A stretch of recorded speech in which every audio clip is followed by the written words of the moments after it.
हम फरीदाबाद के पृथला में हैं, जहां पर आज बहुजन समाज पार्टी और अभय चौटाला जी की जनसभा थी। उसी को लेकर के यहां पर बहुजन समाज पार्टी और इनेलो के गठबंधन के समर्थक हैं, उनसे वार्तालाप करने वाले हैं। क्या संकेत दिया है अभय चौटाला और बसपा सुप्रीमो मायावती ने? जी, क्या कहेंगे? आपका नाम क्या है? मेरा नाम सुरेश कुमार है। मैं तिगांव विधानसभा फरीदाबाद से आया हूँ। बहुजन समाज पार्टी की मुखिया बहन मायावती और अभय सिंह चौटाला ने हरियाणा में क्या संकेत दिया है? Bahujan Samaj party Indian national लोक दल की जगह सरकार होगी, गठबंधन की सरकार बनेगी। कांग्रेस और बीजेपी से आप क्यों नाराज हैं? ऐसा क्यों नाराज हैं? की पार्टी है, दबे कुचले किसानों मजदूरों के हित के लिए कभी सोची नहीं है, ना सोच रही है। अभी कुछ देर पहले बहन जी का भाषण खत्म हुआ। आप सभी लोगों ने भी जाके, मीडिया बंधु भी जाके रहे होंगे, सुने होंगे। हम सबों ने भी सुना कि किस तरह जो है कि हमारे आरक्षण पर कुठाराघात हो रहा है। विपक्ष मौन साधे हुए है, उस पर कुछ बोलने के। माननीय सुप्रीम कोर्ट का जो फैसला था आरक्षण का, उसमें वर्गीकरण की बात की गई थी।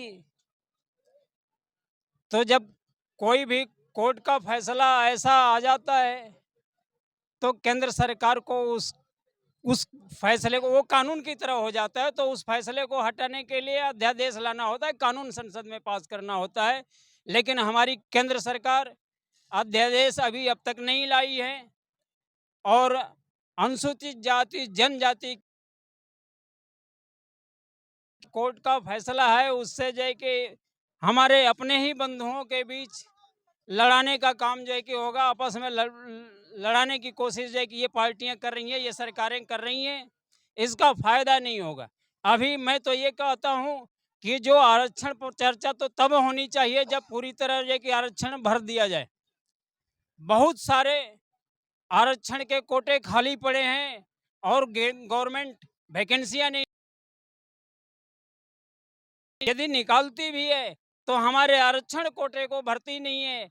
अभ्यर्थी को ये कहा जाता है, जो हमारे उम्मीदवार जो कि नौकरी के लिए जाते हैं उनको नॉट फॉर सुटेबल करके निकाल दे, वो कर दिया जाता है। वैकेंसियाँ खाली छोड़ी जाती है, बाद में उसमें अपने लोगों को इनडायरेक्ट भर्ती करके, कैजुअल के माध्यम से भर्ती करके वो अपने लोगों को नौकरी देने का काम करते हैं।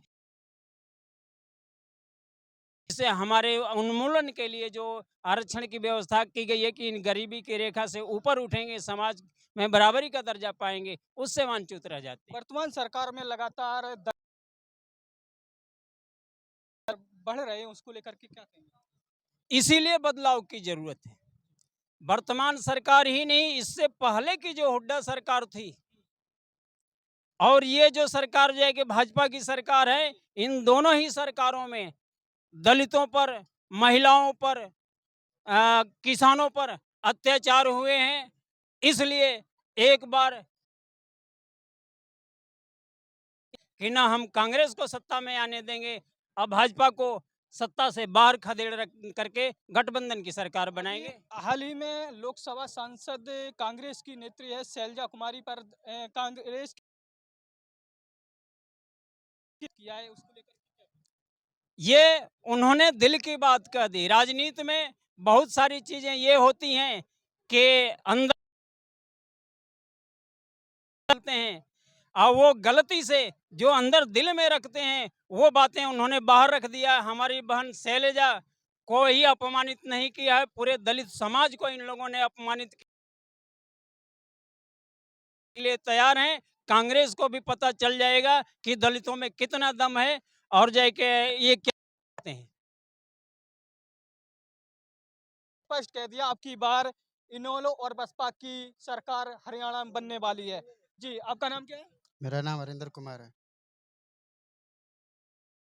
इनेलो के मुखिया अभय सिंह चौटाला जी ने जो ये संकेत गठबंधन दिया की है, सरकार बनेगी यहाँ। जी, कैसे बनेगी?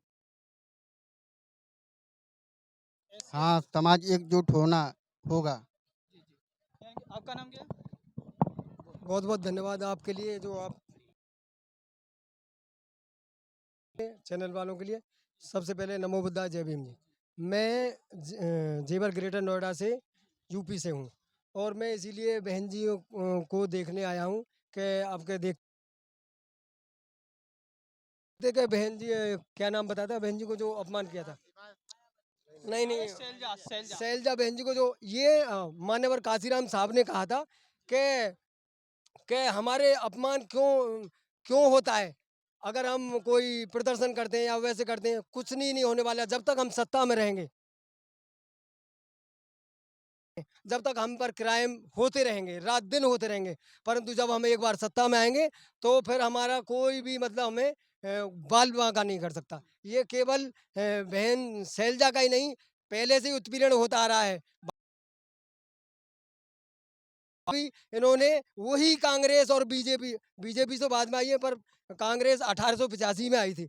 वही कांग्रेस थी जो बाबा साहब को संविधान सभा में नहीं पहुंचने दिया था। आज वही कांग्रेस जो कि नागनाथ और एक सांपनाथ है। इसीलिए हम सोच रहे हैं कि आपके दिया जाए तो हमारे SC ST OBC का में जो बहन जी आई हैं, बसपा जो आई है तो सभी को OBC SC ST OBC को अधिकार मिले हैं। नहीं उससे पहले का चलता था और 70 सालों से इन्होंने हमारे SC ST OBC का आरक्षण भी खाया है और वैसे भी। और आज भी अगर एक क्रीमी लेयर, इसका मतलब है कि ये जातियों में से जातियां बांटना। अब बहन जी ने भी बोला है अगर ओनली सिर्फ और सिर्फ एक बसपा की मुखिया जो बहन जी हैं उन्होंने ही आरक्षण के बारे में बोला, नहीं अन्यथा ये कांग्रेस वाले और ये बीजेपी वाले और ये सपा वाले बाबा साहब को लेके ऊपर ऊपर उठाते थे। परंतु वो जब आरक्षण का बात आई तो बहुत धन्यवाद आपके लिए। यानी कि कांग्रेस के मुखिया लोकसभा चुनाव में संविधान की जो कह रहे थे संविधान खतरे में है, तो उसको लेकर संविधान खतरे में है, उन्होंने लगभग में 90 सीटें जीत भी ली थी। ठीक ऐसी कुछ, और लेकिन उसको लेकर के आप क्या कहेंगे? अब SC और ST समाज का जो आरक्षण है वही संविधान में है, लेकिन वो अब खतरे में है। खतरे में कांग्रेस और सपा, ये इंडिया गठबंधन जो बनाया गया है, एक हमारे को धोखे में रख करके ये चुनाव लड़े हैं। ये चीज हर इस पे कुठाराघात करेंगे, क्योंकि ये हमारे साथ कुठाराघात किए हैं, इनके साथ हम करेंगे। अब इनको बिल्कुल सत्ता से दूर करेंगे। इंडिया गठबंधन हो चाहे बीजेपी हो चाहे धोखा किए हैं। अब हम समझ चुके हैं इस बात को कि हमारे साथ धोखा करना, इनके साथ सरकार बनती है, वादा करते हैं, कोई वादा कोई निभा देते हैं, कोई नहीं निभा पाते हैं। मैं हूँ यूपी से, मैं हूँ गोरखपुर से। तो सरकार ने हर तरह को किसको नहीं देती है, किसको 100 आदमी में किसको 5% को किसको थोड़ी सहायता दे देगी, 5% को ध्यान नहीं देती है।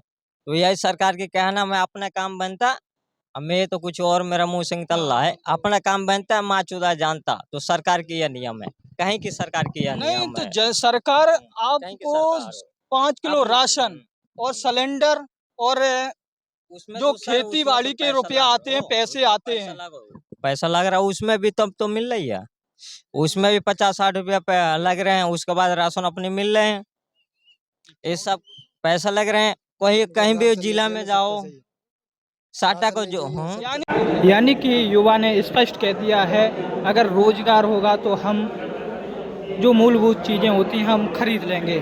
तब तक के लिए बने रहिएगा। जय भीम।